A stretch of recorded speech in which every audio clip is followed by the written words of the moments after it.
man, Derrick, just killed his child. His little girl. Are you sure of that? He's gonna be sentenced to life. Life in prison. Maybe even the death penalty. We're sure he actually did it though? There's hard evidence his fingers were on the gun. His fingerprints. Well, the chief just sent me along to observe. I'm not supposed to get involved. Stabbed 46 times. 15 in the heart. And 4 in the head. I didn't do it. There was hand marks on her wrists. We have evidence that proves you guilty. What do you have to say for that? What do you have to say for that? I told you I didn't do it. Well, that could mean many things. Shut up! Why didn't you do it? At least hear a side of the story, Mark. I said shut up! Chief put me in charge of interrogation and you're here to observe. Mark, you should know that everyone is innocent until proven guilty. Let the man tell his side. For all we know, he could know some information we don't. And if you sit there screaming at him, there's a chance he might just completely forget it all. And I'm sure the boss wouldn't like it if you ruined our chances of getting every single piece of evidence that we can.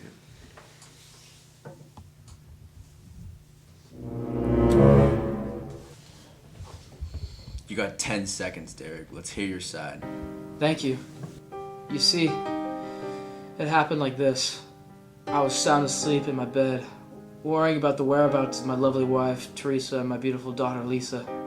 I heard a door slam, so I went downstairs to see if they'd returned.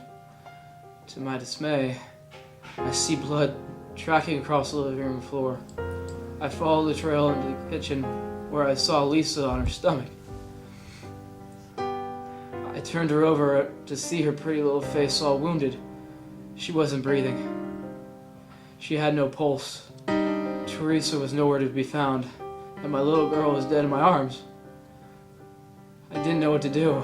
I tried giving her mouth to mouth, but it was no avail. I remember wanting to find the fucking bastard that did this to my daughter. And I remember wanting to find him and make sure he felt the pain that I felt when I held my baby girl in my arms. I was in such shock that I couldn't even pick up the phone and call for help. I felt the pain that every father has nightmares about. Do you have children, officer? Do you know what it's like to have someone come into your house and kill your little daughter? It's painful. Unbelievably painful. I didn't call the cops because I was so convinced it was a horrible nightmare. I remember wanting to wake up or die on that spot. What would you do, officer? If your little girl was dead in your own house, what would you do? Would you get up and call for help? Or do you just want to hold her, cradle her in your arms and tell her yourself it will be alright?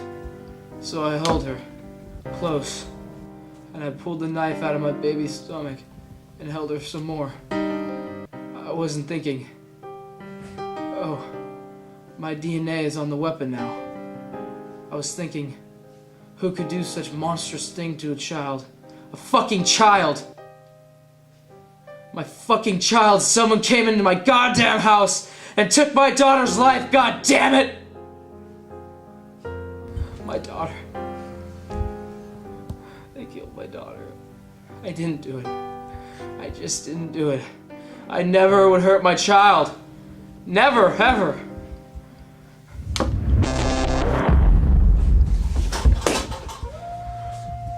You realize that unless someone comes clean, you're going to be convicted.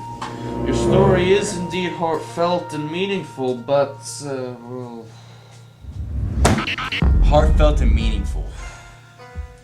Meaningful stories don't make your fingerprints disappear off the murder weapon.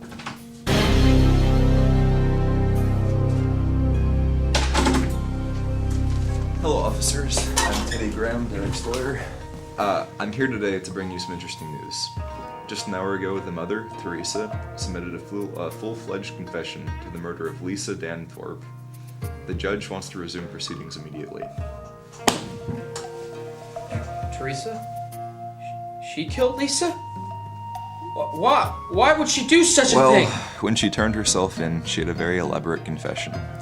She had been out bar hopping all night, and returning home from the cold, she was wearing white leather gloves. As she entered the house from the kitchen door, the daughter was sneaking into the living room window. Teresa saw her, and because she was heavily intoxicated, thought she was an intruder. She proceeded to take her down by the wrists and drag her into the kitchen. The daughter put up a fight, so she attempted to strangle her, and when that didn't work, she grabbed a knife and began stabbing. Since she was wearing gloves, her prints didn't get on the weapon, and the only ones on the weapon were Derrick's. I don't know how this is possible. There's prints on the weapon. I told you! I pulled the knife out of her stomach when I was holding her! It's amazing. Who would have thought? I told you, man. Not everyone who's convicted is actually guilty. Now let's get this show on the road here. Let's see what we get to. They wanna see me dead, put prices on my head, spreading rumors round town, like I fell down. They can't hold me down, they can't stop my shine, they can't block my grind. Shout it's game time. Buy a roof of life, brands off the elms, nigga. I ain't big on lit cause I ain't been to the motherland. Here I stand, grown ass man, gun in my hand, I don't fit no man. These niggas fucking trippin', second guessing my living. Better tell them I'm gon' kill them. 20 bands there, tell them come get them. Make a boy scared, send him. I think that I scare him. I swear to God, don't fear him. These niggas straight trippin'.